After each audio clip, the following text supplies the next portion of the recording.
महाराष्ट्रातील सर्व स्पर्धा परीक्षांसाठी अतिशय महत्त्वाचे प्रश्न आणि उत्तरे या व्हिडिओमध्ये घेण्यात आलेले आहेत. तरी तुम्ही सर्वांनी व्हिडिओ शेवटपर्यंत पहा. या व्हिडिओचा तुम्हाला येणाऱ्या आगामी काळातील स्पर्धा परीक्षांसाठी नक्की फायदा होईल. तर पाहूयात आजच्या व्हिडिओचा पहिला प्रश्न. महाराष्ट्रातील सर्वाधिक पावसाचे ठिकाण कोणते आहे?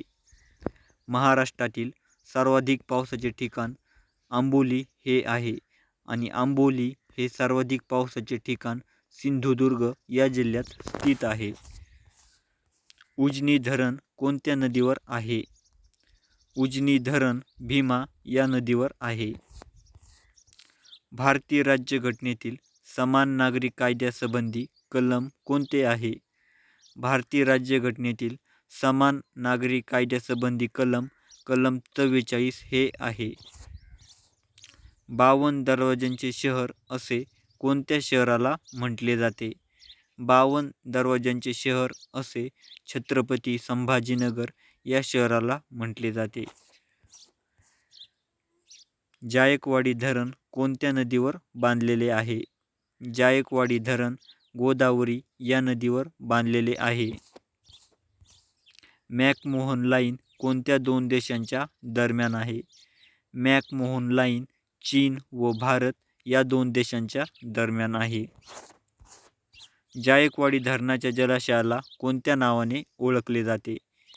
जायकवाडी धरणाच्या जलाशयाला नाथसागर या नावाने ओळखले जाते. इलेक्ट्रॉनचा शोध कोणी लावला होता? इलेक्ट्रॉनचा शोध जे थॉम्सन यांनी लावला होता. वनस्पती अन्न तयार करण्यासाठी वातावरणातील कोणत्या वायूचा वापर करतात? वनस्पती अन्न तयार करण्यासाठी वातावरणातील कार्बन डायऑक्साईड या वायूचा वापर करतात. गहू हे कोणत्या हंगामातील पीक आहे? तर गहू हे रब्बी या हंगामातील पीक आहे. मित्रांनो, याविषयी तलाठी भरतीला सुद्धा प्रश्न विचारण्यात आलेला होता. खरीप पिके आणि रब्बी पिके, आणि हा प्रश्न बऱ्याच मित्रांचा चुकलेला होता मित्रांनो. तर रब्बी पिके म्हणजे प्रामुख्याने हिवाळ्यात येणारी पिके.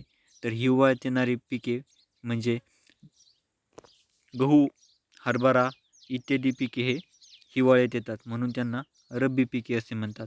आणि खरीप पिके म्हणजेच बहुतांशी पावसाळ्यात येणारी पिके. तर पावसाळ्यात येणारी पिके आपण बाजरी, मका इत्यादी पिकांचा खरीप पिकामध्ये समावेश होतो. तर ध्यानात ठेवण्यासाठी ही ट्रिक अतिशय महत्त्वाची आहे आणि इथून पुढे पण परीक्षेला हे प्रश्न येऊ शकतात, त्यामुळे तुम्ही हे लक्षात ठेवा.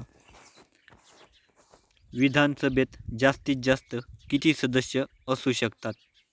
विधानसभेत जास्तीत जास्त 500 सदस्य असू शकतात. बांदीपूर राष्ट्रीय उद्यान कोणत्या राज्यात स्थित आहे? बांदीपूर राष्ट्रीय उद्यान कर्नाटक राज्यात स्थित आहे. लोकसभेसंबंधी भारतीय राज्यघटनेतील कलम कोणते आहे?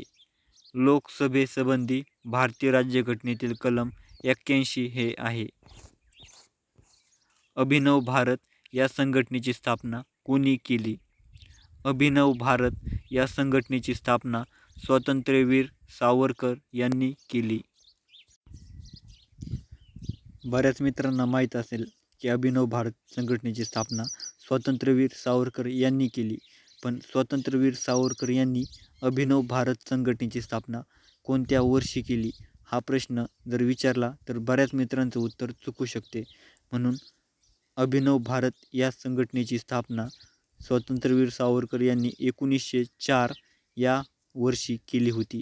हे तुम्ही लक्षात ठेवायचं आहे, कारण परीक्षेमध्ये प्रश्न कशाही प्रकारे फिरून विचारला जाऊ शकतो. कोकणची किनारपट्टी कशा प्रकारची आहे? कोकणची किनारपट्टी रिया या प्रकारची आहे. जॅक्सनची हत्या कोणी केली? जॅक्सनची हत्या अनंत कान्हेरे या क्रांतिकारकाने केली.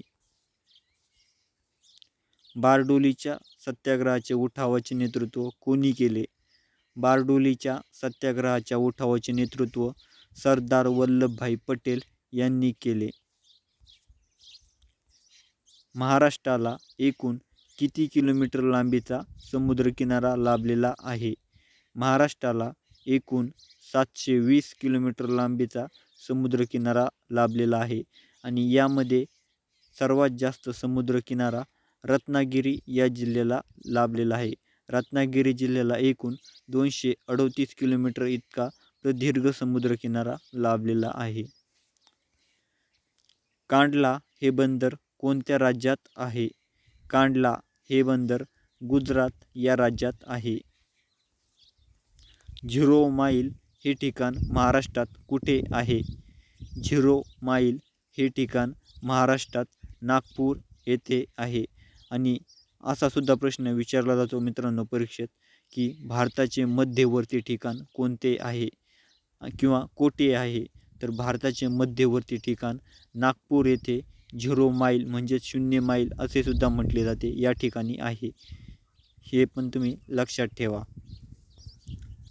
तर आजच्या या व्हिडिओमध्ये परीक्षेच्या दृष्टीने अतिशय महत्त्वाचे प्रश्न घेण्यात आलेले होते. मित्रांनो, तुम्हाला जर हा व्हिडिओ आवडला असेल तर आपल्या या चॅनलला नक्की सबस्क्राईब करून ठेवा, कारण या प्रश्नांचा तुम्हाला पुढील परीक्षेमध्ये नक्की फायदा होईल. धन्यवाद.